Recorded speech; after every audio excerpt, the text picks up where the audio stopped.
Right, mate. So Substack, as you know, has caused it a fair bit of attention over the past few years for its moderation policies. But its homepage prompt offers a much more kind of concerned, caring view that kind of belies the controversy about its moderation. I'm asking you today, what's on your mind?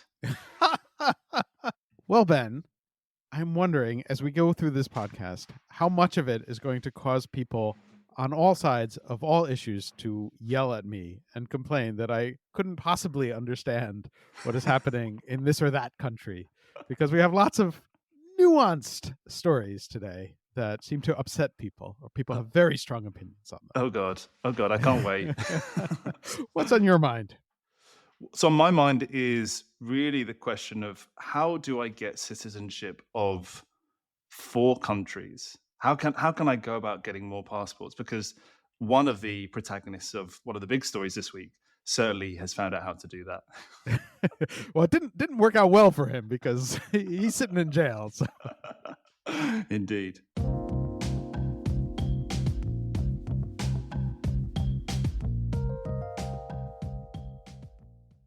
Hello and welcome to Ctrl-Alt-Speech, your weekly roundup of the major stories about online speech, content moderation, and internet regulation.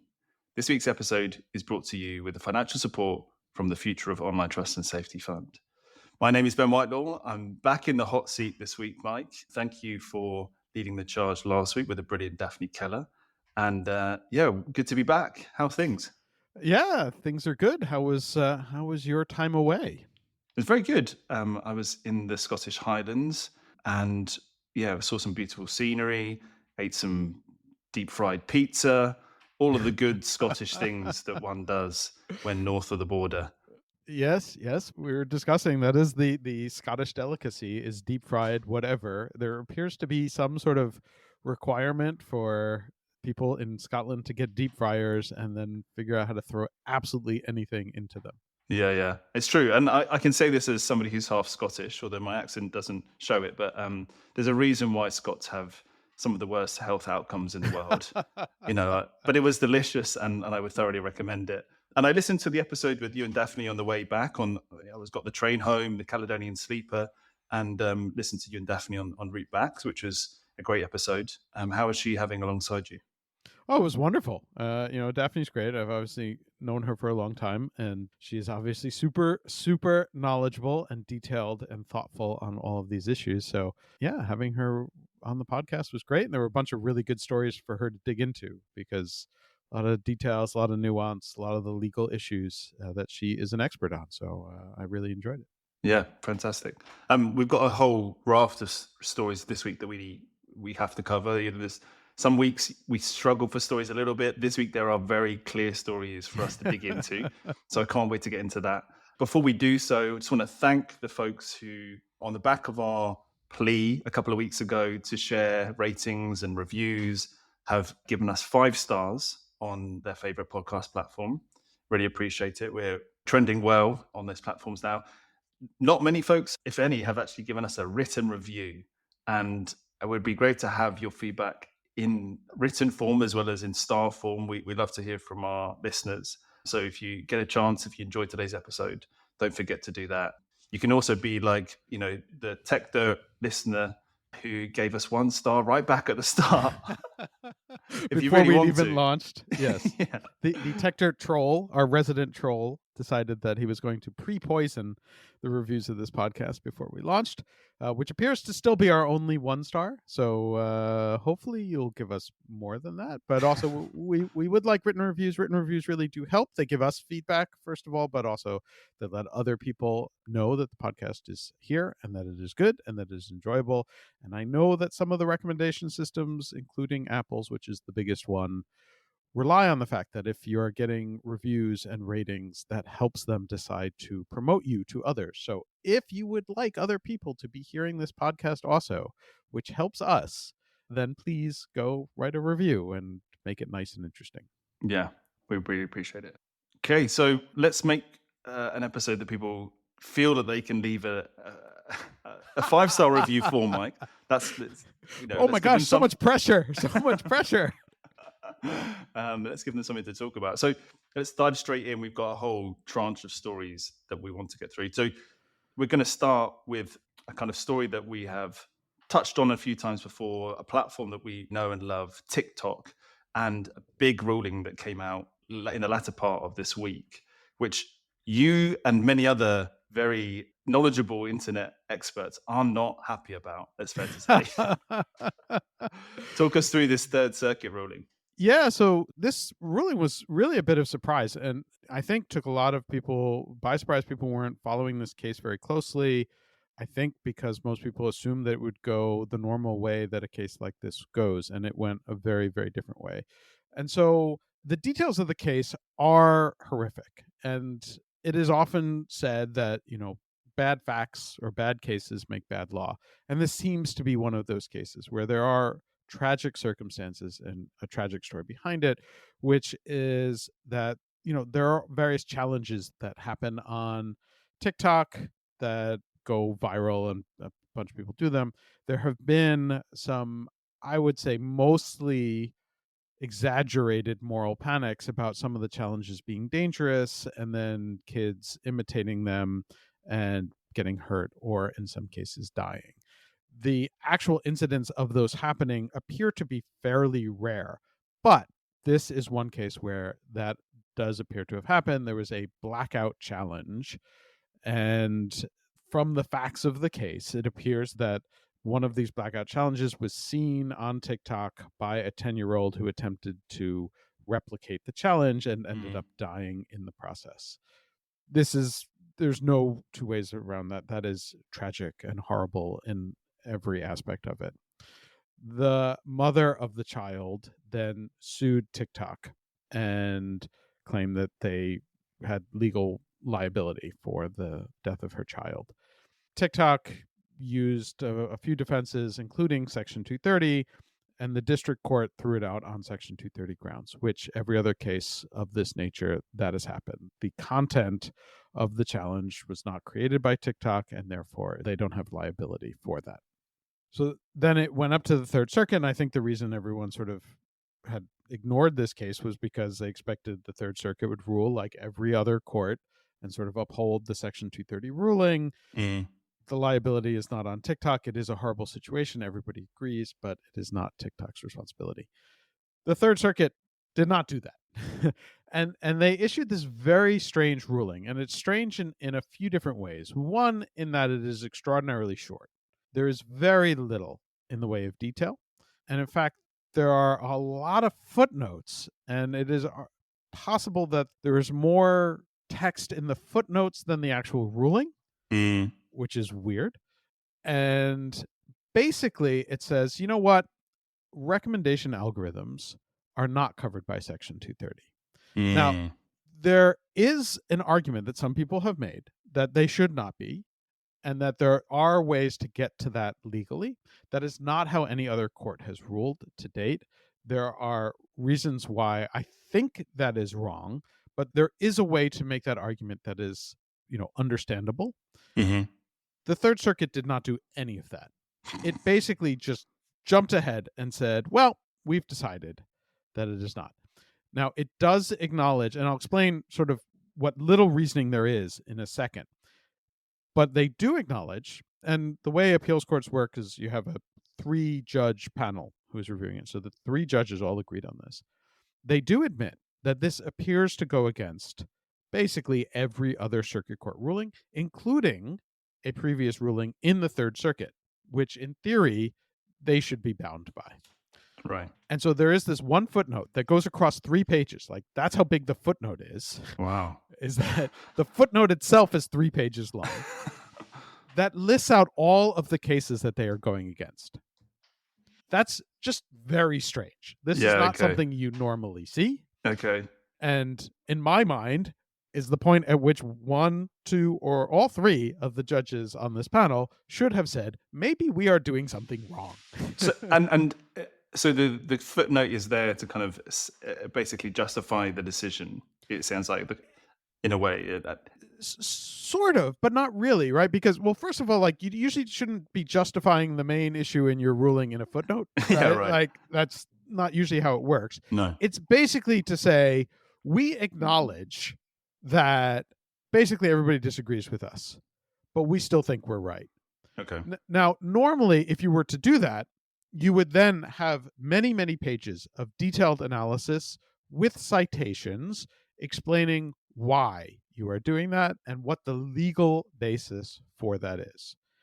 They don't really do that here. What they do is they point to the Moody ruling, which is we generally had referred to as the net choice cases, but now people refer to it as the Moody ruling Yeah. in the Supreme Court, which was the case over which we've talked about a lot on the podcast, whether or not Florida and Texas can pass laws that Yep. that order companies to moderate in a certain way. And this is based on, I believe, just a complete misreading of the Moody ruling. It's sort of a twisted interpretation of kind of a throwaway comment that was first made in the oral arguments, and I've heard it from basically crackpots in the past. And Justices Clarence Thomas and Neil Gorsuch have brought this up. They brought it up during oral arguments in the net choice cases, and they've brought it up a few other times, where the argument is, so Section 230 is pretty clear. It's very short. The operative part is 26 words, famously. And it is saying that as an internet service, you are not liable for publishing activity done to publish third-party content. You're not responsible for the content that you are publishing. And the sort of crackpot idea was that when NetChoice complained about these laws regulating their content moderation practices, they argued that content moderation practices are editorial decisions which are therefore protected by the First Amendment. Mm-hmm. So the argument is that Clarence Thomas and Neil Gorsuch made was that this is a contradiction to Section 230, saying that content moderation is protected by the First Amendment contradicts Section 230. It doesn't, but their thinking for why it is that you are saying content moderation is expressive activity, because it has to be expressive activity to be protected by the First Amendment. So the editorial choices are expressive. And then in Section 230, you're saying we have nothing to do with this, so don't hold us liable for it because it's not us. Which is not, that's not what Section 230 is saying. Section 230 is not saying we have nothing to do with this. In fact, Section 230 is pretty explicit. You are publishing this content, you are distributing this content, but you shouldn't be held liable for the content because it wasn't created by you. There's this, it's a little bit in the weeds, but there's this separation of the creation of the content, the publishing of the content, and the distribution of the content, and arguably the recommendation of the content. These are all different elements. And what Section 230 is saying is that the only one who is liable is the one who created the content, but publishing, distribution, recommendation, those are all First Amendment protected things, but you just, the only one who could be liable for harms from the content is that who created it. Right. But the argument that Gorsuch and Thomas made, and now the Third Circuit is saying, is that by saying that the publishing activity, the editorial activity, the recommendation is protected expression, you are saying that it is no longer third-party content. You are taking ownership of that. By deciding what gets distributed. Right. Right. Which is the exact thing that Section 230 was literally written to overrule. Okay. And is that, because obviously Section 230 was written a long time ago. Yes. And I have seen some kind of commentary since this ruling came out that said basically Section 230 couldn't have predicted the nature of algorithms and couldn't have kind of predicted that the distribution would be so kind of inherent in the process. And is that kind of where this ruling gets at? Is this kind of question of whether back in the day, back in 1996, when it was kind of created or written, it also covered the distribution and the dissemination in the way that you're talking about? So I think what is correct is that the internet is different, and the way social media works is different than in 1996 when Section 230 was passed. But the fundamentals have not changed, which is that the idea behind Section 230 was that the publishing activity that an internet service does for third-party content is protected from liability from any harms or violations that come from that content. And the way it has been judged, going back in history, has always been that you are protected for traditional publishing activities. There was the sort of famous case was the Zeron case. There's also the Barnes case in the Ninth Circuit. There are all these cases that basically say publishing related activity for third party content is protected. And that's not as crazy an idea as some people now think it is, because you have things like bookstores have recommended books, right? So, if you walk into a bookstore, there'll be a shelf of like staff choices or whatever. If a bookstore recommends a book that has defamatory content, you would think it's probably a little weird to then sue the bookstore because you said, well, they recommended this defamatory book, therefore they are responsible for the defamation. That seems a little bit strange because you would say, well, they didn't know that was defamatory. They just thought it was a good book or a book that people might want to buy or something like that. So in general, like the liability principles being on the person who actually created the content makes sense. And we have another example, and I mentioned this in my article.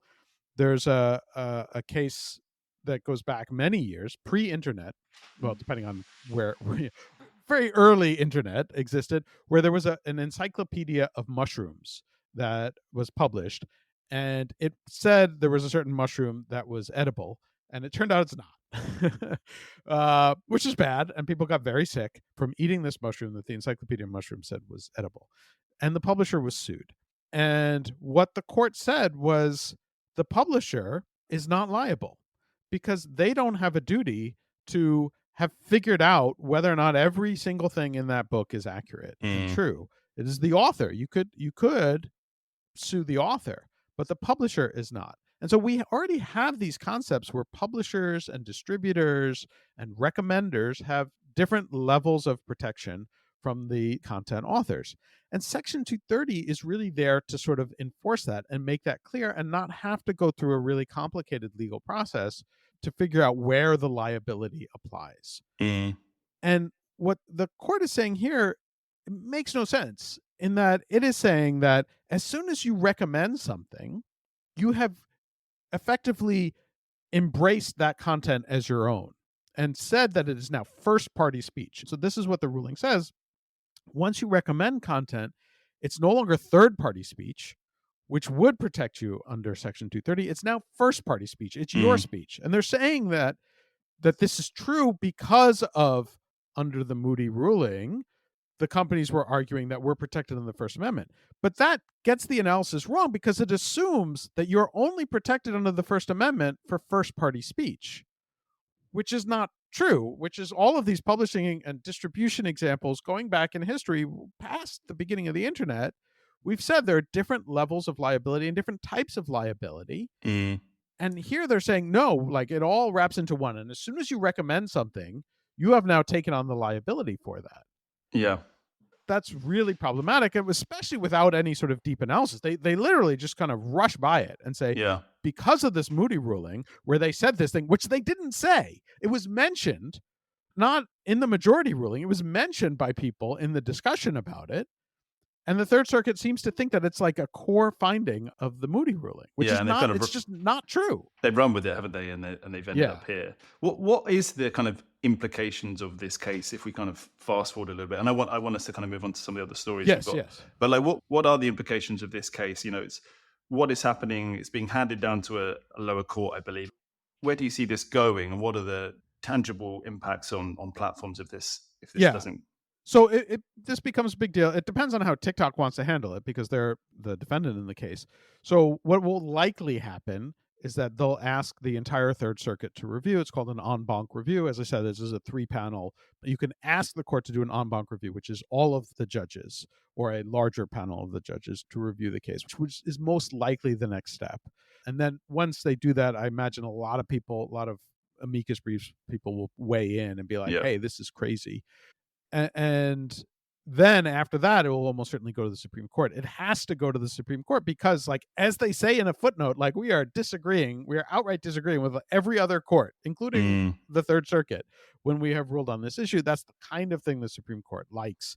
And so I imagine that at some point the Supreme Court will take this up. If it goes to an en banc review, that will probably be next year. We'll cover that, and then a year later it'll go to the Supreme Court. So we're probably talking another 2 years before this is actually worked out. But okay. the important point is that if you think about this, if any recommendation becomes first party speech and Section 230 no longer protects it, we are right back to the world that why Section 230 was created, which was the Stratton Oakmont case, where they said if you do any moderation at all, the things you don't moderate are suddenly your speech and you take liability for it. Here we're saying the same thing, except anything that goes into a recommendation engine automatically becomes your speech and you take liability for it. That's Mm, the same situation that we have with Stratton Oakmont. And that was the whole reason why Section 230 was written in response to that. So the idea that the court here is saying that Section 230 means the exact thing that it was written to overrule seems absolutely crazy. And so we'll see. I hope that the Third Circuit like comes to its senses and in an en banc review they change this. But I've seen some people saying that this is like a really important and substantial ruling. It is not substantial in any way. There's no one who could read this and say it is substantial. yeah. It is important only in that it is absolutely crazy. And even people who like disagree with me on Section 230, who I think are serious scholars, have said like, yeah, this ruling is crazy. It just makes no sense, and there's no real explanation for it.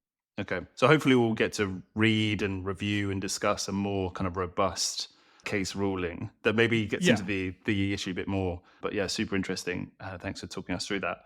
So the next section of the podcast has a series of stories that are linked. And I'm going to call this the CEOs being made to sweat section of Ctrl-Alt-Speech. And the listeners will understand why in a second. So if you're tuning in, you will have heard about the arrest of the Telegram CEO, Pavel Durov, last weekend. And there have been a couple of other CEOs who have been in the spotlight this week. And we're going to talk about them a little bit together because Mike and I think this is an interesting pattern, interesting trend that we're starting to see. But to give you a bit of an update on the Durov story, if you haven't been following, this is the relatively kind of major news last Saturday that the CEO of Telegram was arrested as he landed in France on a flight from Azerbaijan and was arrested on 12 charges. On Wednesday, we found out that he had 6 charges brought against him, including complicity in spreading CSAM and distributing drugs and a refusal to cooperate with French authorities. So this has been made to be a kind of essentially a story about the arrest of a platform CEO on the basis of its content moderation, which I think has really ignited a debate around online speech, what constitutes free speech. And you've written a series of really interesting pieces this week, Mike, trying to unpick what we know and don't know. What's interesting to you about this particular story as you've been following it as it's unfolded? Yeah, the main thing is how much we don't know. And this is why it's been interesting, because I've seen a whole bunch of people sort of retreat to their corners on this and feel very sure about whether or not this is a travesty of justice or whether or not this is justice served. And I don't know that we know where on that spectrum this really lies. And it could be at either end of the extreme or more likely somewhere in the middle, because the charges are fairly vague. And as written, the charges in theory could apply to lots of CEOs, right? And this is an issue that comes up a lot of times with social media or any internet service that allows for user content to be included in anything, which is that people will do bad things and people will upload bad content, and often that content is illegal. It has been said that if you have an internet platform that allows for user generated content, you have a child sexual abuse material problem. That happens. That is the nature, unfortunately, of the internet. And we've talked about that in other contexts before. But the question is, where's the trigger between you have that problem or you have criminal liability for that content existing on your platform? Now, with Telegram, we have discussed in the past multiple times the fact that they do seem to be at the center of everything terrible. Mm-hmm. The NCMEC report that came out that we talked about, the NCMEC report from Stanford, Telegram does not report any CSAM that is found on its platform. to NCMEC. That is probably bad. And Yeah. it is, there's a very high likelihood that it is breaking the law. And doing that, Yeah. they might argue that they are not a US company and they don't have to obey US laws. They do operate in the US. There is a decent chance that some of their infrastructure is in the US. So that all seems fairly questionable. There's lots of reports of other horrible content. And one of the things that is important here to discuss is that a lot of people don't sort of know how to classify Telegram, and Telegram itself always positions itself as a secure messenger, which is incredibly misleading. Yeah. Right? So they position themselves as sort of like Signal, which is an encrypted messaging app. But that is not true for the most part. For the most part, Telegram is much more like social media. There's these public groups. It's just, instead of one large group like a lot of social media, it's more a bunch of different channels, but those channels are all public. They're not encrypted in any way. The messaging component of it is actually a much smaller component. And even that is not really encrypted. You can turn on encryption for one-to-one communications, but you have to choose to turn it on. Most people probably don't do that. So Yep. most one-to-one communications are not encrypted. And as soon as you add a third person to it, the encryption is not an option. So there's a very, very small percentage of communication on Telegram that is encrypted. Most of it is not. So therefore, Telegram has visibility into this content. And it's worth noting that's an important point to make, because the French authorities have gone to Telegram and gone to the founders and asked for specific information Yes. about a Telegram user who has made threats of rape and who's sent messages. So it's asked for user information earlier this year. And one of the reasons why this arrest has taken place and charges have been brought is because Telegram basically refused to cooperate and didn't give Right. the information right. So that status of kind of somewhere between encrypted messaging platform, which allows you to say to governments, we're not providing any information to you, and more public network where Yes. that information is collected, is, I think, a really key to point out in this case, right? Yeah. So, right, Signal at times, law enforcement will go to Signal and ask for information, and Signal will say, we don't have that information. We cannot give it to you. Yeah. There are some cases with Telegram where there are some elements of encrypted messaging where they might be able to do that. But most cases of content on Telegram, that is not true. Now, there are all different reports, and who knows how accurate or honest they are over the years, of Telegram claiming to cooperate with law enforcement on certain things, whether it is pulling down certain content or whether it is sharing information with law enforcement. And there have been stories in the past in Europe, in Russia, and other places. And sometimes some of those stories have been a little bit concerning, where there were stories of people planning things in opposition to the Russian government that suddenly the Russian government seemed to know. That some people were saying, wait a second, like, is Telegram safe for communication if it is in opposition to the Russian government? Durov, of course, is Russian, though there are questions about whether or not he is liked by Russia or not. He apparently fled Russia and had to sell his first company. Yeah. He also has, as I alluded to at the top of the episode, 3 other citizenships of different countries, including Yes. France, St. Kitts and Nevis, and Emirates. and Yes, the Emirates. Yeah. Yes, an So, Emirates citizenship. which is where Telegram is based. Yes. So he is a man with many passports. Yes. And so what it really comes down to is there are a bunch of different potential charges and other things that were brought up, including like encryption, where France does have an import-export restriction on encryption, which is unfortunate because it's kind of a dumb idea.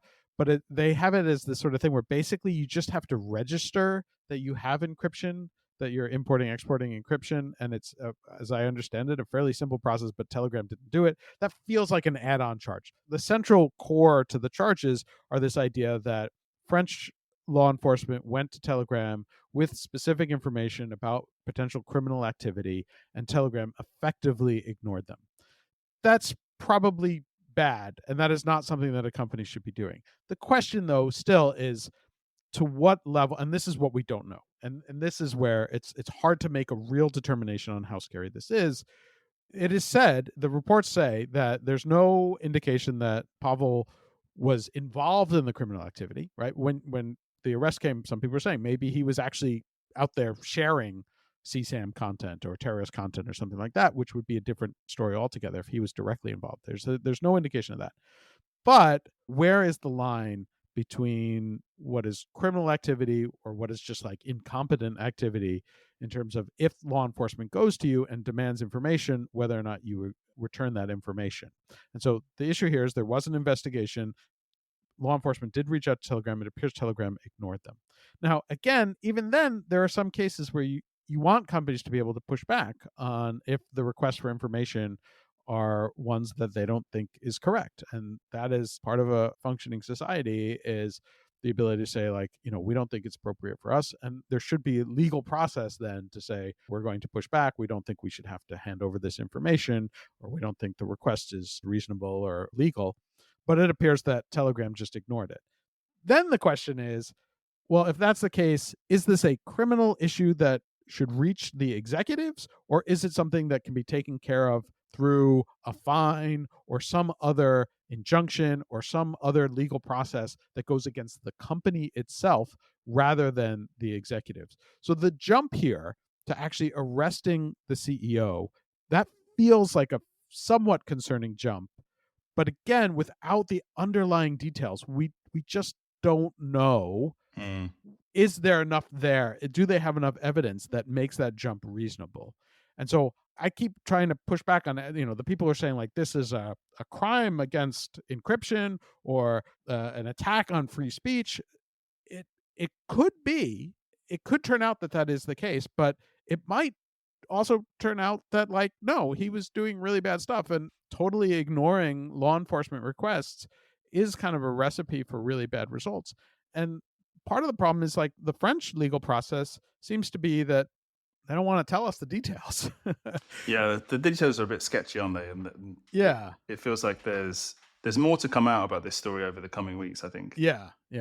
But people are saying, I think the stories where people are saying, like, oh, this is a dry run to arrest other CEOs, in particular Elon Musk. I saw a lot of people saying, they're going to go after Elon Musk next. And one of his fans was saying, like, oh, don't go to Europe anymore, Elon. They're going to arrest you next. I think that's nonsense. I don't think that's not how any of this works. No, you're right. I mean, there's the other interesting part, which is kind of Durov's links to Emmanuel Macron, the French president, right? So there was rumors that when he landed, Durov said that he was in France to meet Macron. Yeah, he said he was there to get dinner with Macron. Yeah, as reported by a kind of satirical French magazine. So it's unclear whether that's true. Macron has subsequently said that that's not why he was in the country, but Macron has long courted Telegram and Durov as part of his efforts to kind of make France a beacon of technology and growth, and still uses Telegram apparently, yes, even though he's not meant to as part of a French government edict. So he is quite kind of closely linked to this platform. Obviously, he has been relatively hostile to other big platforms in the past. And so if French authorities are going to bring a case that's going to potentially embarrass Macron to the extent that it might do, I'm wondering, like, to what extent it is pretty robust. I mean, we don't know the details, but politically, it would be a bit of a nightmare if it turned out to be based on nothing. Yeah, I mean, Macron has said that the government had nothing to do with it. The prosecution came from the court in Paris, as part of their investigation. So, I mean, there are different ways in which investigations happen, but basically it didn't come from the government itself. It came from the court investigations. Okay. And so there is this, like, separation, which who knows how true that is, and we'll see. But he sort of washed his hands of it and sort of said, like, this is outside of my regime. It wasn't something that he ordered or whatever. Yeah. But yeah, it's a super fascinating story. It's caught a lot of people's attentions, and it's really kind of split people in terms of. And I think it's, we'll have to see more details will come out. And I just caution people not to jump to either conclusion yet, because it's really it's unclear what the specific accusations are, and that those will matter an awful lot in determining whether this is an overreach or if it's something that is totally reasonable. Yeah, indeed. Talking of CEOs kind of scrambling under government pressure, you talked with Daphne last week, Mike, about Elon Musk and his plans in Brazil. And it's really interesting to see that we've got an update on this story as well this week.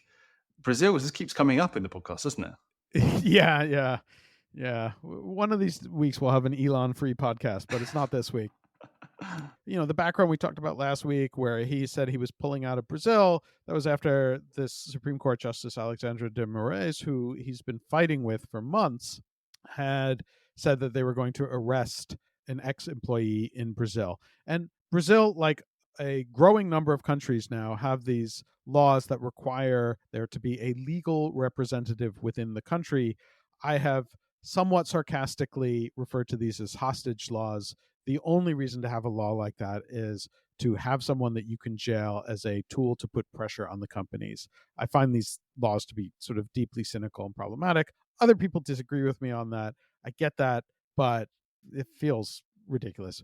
So Elon's response, again, in sort of classic no idea how to be diplomatic Elon style, he said he was going to shut down all their operations in Brazil, remove all their employees to avoid that possibility, which de Moraes sort of took as a provocation, and then said, okay, well, we're going to order all of X to be banned from Brazil. As we mentioned last week, this is not unprecedented. Brazil has done this before. They arrested Meta employees because WhatsApp would not reveal actual encrypted communication, which they could not reveal because that is the nature of actual encryption, unlike Telegram. And so they arrested Meta employees, and for a period of time, WhatsApp was blocked. I think it went through 3 or 4 different blocks in Brazil. So this happens. I think it's problematic. I think jailing of employees for not revealing information is problematic. I think in that context, I mean, again, like, it's a different situation than the Durov. This is not that anyone accusing the employees in Brazil of criminal behavior or any responsibility for this at all, is entirely to put pressure on Elon Musk to change their policies. And that's why it feels like a hostage situation, why I think adding criminal charges there seem just absolutely ridiculous. The idea then of banning the entire app within the country feels to me like an overreaction. Yes, like, the underlying content at issue here and the concerns in Brazil are legitimate. They are worried about far right elements using X to organize a potential coup or something of that nature in Brazil. But blocking the entire app just feels like a complete overreaction in an open society. It got taken up a notch then this week when, after Elon pulled out everything, the judge not only threatened to ban X entirely, but also started to freeze Starlink's assets. Mm. And Starlink actually has a pretty big presence in Brazil. There was a big story earlier this year in the New York Times about how Amazonian tribes were using Starlink and connected to the internet, and it was actually a really big deal for them. And now Moraes is saying, we're freezing Starlink's assets, and potentially all the Starlink services in Brazil might be cut off too, which would have real harm. And the end result of all this is just like, it feels like sort of petty fighting between Moraes and Musk. And they're arguing back and forth. And Musk was posting memes about Moraes. He had one showing Moraes in jail and saying, I'm going to work to make this true. He had another one of a video of Moraes turning into Voldemort from Harry Potter. It's just like, it's just sort of petty, childish stuff. The real problem is, like, the sort of people who lose out here are people in Brazil, people who rely on Starlink for internet connectivity, people who rely on X, which these days don't rely on X for anything, but some people do, to communicate with folks. It just feels like this sort of petty battle of, like, who's got more power, rather than anything legitimate. And it doesn't lead to sort of useful policies, but it reminds me a little bit of what's happening with Durov in France, and threats of criminal jailing people and all this stuff, which just, it feels like you're just moving up a notch. Like, there are discussions that we have all the time about regulating internet platforms and how content moderation has to be handled, and the failures and successes on all sides of that. But now, the fact that we're moving to jailing people and criminal charges and blocking apps entirely in countries and seizing other assets, it feels like we've gone up. We've turned things up a pretty significant level. And that seems concerning to me. Yeah, I mean, it's funny that in the attempt to kind of take the higher ground, both Musk and Moraes who are obviously working for what they believe are the right reasons, Yeah. for democracy or for free speech, however they want to frame it. They've kind of sunk lower and lower. Yes. They've kind of, we're now so deep, I think, as to, like you say, for Brazilian internet users to be really the people losing out, for there to be no upside to this really, or at Yeah. least no discernible upside in the future. And all because I think there's two big guys trying to prove out who's more macho than each other. Yeah, and again, you have these sort of similarities to the Durov situation, where in both cases they're just kind of, Musk and Durov sort of take this stupid, very unsophisticated approach of like, well, we're not going to do anything because we believe in free speech, which is really like, I don't want to take any responsibility for stuff that I really should be taking responsibility for. Yeah. And then because that seems frustrating to the people in charge of law enforcement, they're sort of, I think, overreacting. And, again, we don't know with Durov exactly what the situation is, but there's a possibility there. But Murray seems to be overreacting and just saying, like, well, okay, fine. If you're going to thumb your nose at me, like, I'm going to start putting people in jail or blocking your app or seizing your assets or all this kind of stuff. And it just feels like this is not a sophisticated way that anyone is dealing with this. And sort of everyone involved looks bad. Yeah. No, it's true. And I mean, this links really nicely to our next story, which is almost like, it's a kind of foreshadowing of what might happen in this case in Brazil, I would say. So a lot of you might have seen the headlines this week about Mark Zuckerberg, who the headlines say regretted demoting content during the coronavirus pandemic on the back of requests from the US government, and also didn't deal with the Hunter Biden laptop story in the way that he would have liked in hindsight. These headlines came out of a letter to Jim Jordan, he who we've mentioned many times before on the podcast, who's the chair of the Judiciary Committee and who is a relatively controversial guy, as we know. And the letter is a really interesting read. It's kind of a page and a half, but essentially sets out, a bit of a mea culpa for the way that Meta has responded to these big events, particularly the pandemic, and how it moderated. Now, he kind of says that he has changed the policies that Meta use for moderating content. The processes have changed so that this wouldn't happen again. And he talks about how hindsight has been a great eye opener for him. But there's clearly something kind of very political in this, Mike. And Yeah. the letter reads like, oh, I've got to say, like somebody is holding a gun to his head. It's interestingly timed. I read some really interesting insight from Katie Harbath, who writes a great newsletter, Anchor Change. She talks about the timing of this letter coming just before, obviously, we ramp up into the US presidential election. It comes just before US Labor Day, where some of these headlines she expects will kind of slightly die down. And basically, it's an attempt by Zuckerberg not to get brought into the melee that will be the election in whatever it is, 3 months' time, and to try and steer clear of that. You also kind of noted a few really interesting things about his letter. Do you feel the same? Is it kind of like an arm's length response from Zuckerberg to what's going to come in the Harris-Trump election? Yeah, I mean, I think there's a few different ways of looking at this letter, and the simplest way of looking at it is this letter is designed in case Trump wins. It's a sort of hedge. If Trump wins, Zuckerberg wants to be able to point to this letter and say, "See, I regret what I did. I'm not that bad. I'm not working against Trump," and all of it is stupid, spineless nonsense. The most incredible thing to me, and we've discussed this before, is that Jim Jordan is doing this on purpose. He is weaponizing his power in the government to attack the free speech of companies and their moderation practices. And he has done everything possible to make sure that companies feel extremely uncomfortable about doing anything to stop any kind of disinformation that supports Republican causes. So this is a pressure technique. And in this letter, this very letter in which Zuckerberg says that he regrets bowing to government pressure, which is misleading in its own way, what he is doing is bowing to government pressure. He is directly supporting Jim Jordan's completely nonsense conspiracy theory that the Biden administration forced Meta to remove COVID disinformation. Is it likely that the text of the letter would have been seen by the Judiciary Committee and signed off?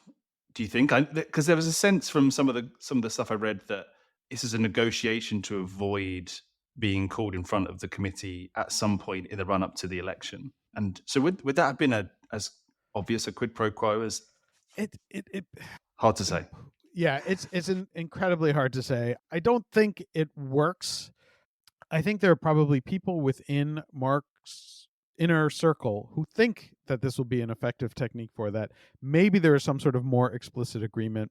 The letter serves no purpose other than to support Jim Jordan's narrative, Yeah. which is not only ridiculous and misleading, but Zuckerberg knows that it is ridiculous and misleading. So the decision to support that narrative, it has to be deliberate. Yeah. Either Mark Zuckerberg and his inner circle are completely ignorant of how politics works, which feels unlikely, or they're doing this deliberately to signal like, hey, we're not as bad as you claim, which is a sort of spineless caving, because all of the evidence has shown over and over again that if anything, meta properties have bent over backwards to have different rules that support Republicans. There have been revelations that, like, Zuckerberg himself ordered the limiting of left-leaning publications from having their traffic spread. They changed rules. They put in place different rules so that high-level Republicans could violate the rules more often than not. The trending topics on Facebook throughout the last two elections were pro-Trump, MAGA Republican kinds of things. The evidence that anything he has done is anti-Republican is just not there, but it's useful for Jim Jordan. It's useful for Donald Trump to argue that as a way to sort of continue to put the pressure for those moderation practices to happen.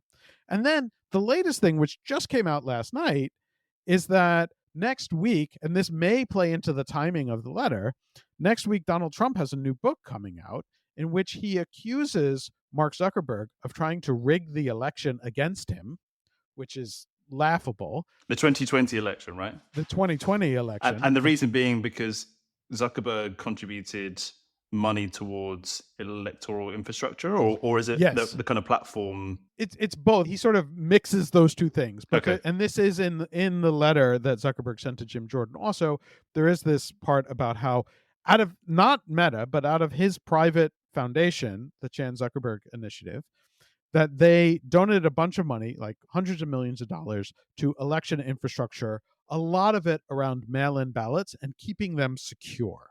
And so that is actually important stuff. But part of the conspiracy theory lore that the Trump world has is that mail-in ballots, even though Trump has used them for many years, and lots of Republicans have used them for many years, that they are somehow inherently insecure and inherently part of the rigging of any election. This is not true. There is no evidence for that.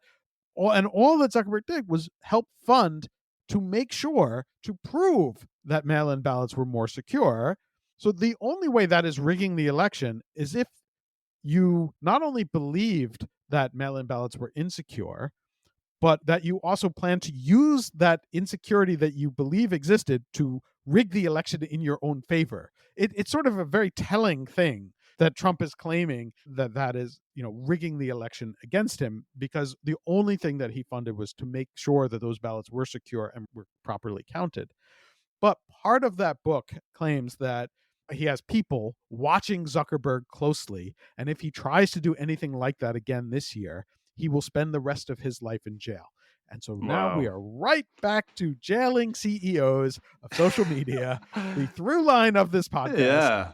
And this idea that, like, if you don't grovel, and it's not even that, it's like, if you don't actively support my election, we will put you in jail. And so that just to take a step back, there may be legitimate claims against Arab. There may be legitimate problems with the way that Musk is acting. But this idea that we are getting to the point where we are throwing CEOs of social media platforms in jail leads you to this point where you have the Republican candidate for president in the US threatening that if Mark Zuckerberg does not directly help him in this election, he will throw him in jail for the rest of his life. And if you don't see that there is a line connecting all three of these stories. Yeah. They're like three stages of the same story, aren't they? In a way, you can almost tie them together with string. I mean, it's this thing about moderation being political, isn't there? Yeah. As a kind of political, I guess, field on which companies and governments discuss and kind of barter and come together. I think, are we ever going to get away from that? Do you see a future in which questions of speech and who gets to have a say online isn't political? It doesn't feel like it. Yeah, it doesn't feel like it. It is always difficult to tell. And when you're in the middle of things always seem like they'll always be that way. You kind of do hope that we'll get past that. I mean, newspapers have always been political, but we haven't seen like quite the same like negative reaction to sort of like people sort of know like, okay, that newspaper supports conservatives, that one supports liberals, whatever it might be, and people sort of get used to it. And we haven't reached that stage with social media, and it feels like a little bit more visceral. So, maybe there's a point at which people sort of get used to it. But the underlying point here, which is important, is that for the most part, and this is no longer true with X because they're explicit about it, for the most part, most platforms don't. Their moderation practices are not political. They are inherently unrelated to the politics. There's a false belief that many of them are moderating because of politics. Yeah. And the only platform I would say that is currently true for is X. And that is because they're explicit about, because they thought that everybody else was that way, which is just another example of Elon Musk having no idea how any of this actually works. So I hope it's not. And I hope we don't have to live in this world, because it would be nice to get past, because all of these battles just seem like they're fake battles. They're not battles about what's really happening. They're not battles about the real reasons why trust and safety exists. They're not. The whole trust and safety content moderation space is based on setting up rules of the road and then enforcing them. And that has very, very little to do with politics, but everybody wants to turn it into a political thing. And it's a shame. Yeah. And it's a tough week to be a CEO of a platform, that's for sure. Yeah. Rather them than me. Nobody's threatened to arrest me yet, so, It's only a matter of time, Mike. They'll be knocking at your door soon. Mike, thanks for really unpacking all those stories. You've done an amazing job there of taking us through what have been really a really interesting week. That takes us to the end of today's episode. I think we're all talked out. We've got more next week, I'm sure. There'll be more information about the Durov case and probably a bit more about the Zuckerberg letter as well. But for now, we'll wrap up and thank everyone for listening. I hope to speak to you next week. And thanks for tuning in. Yep, thanks. And leave a review.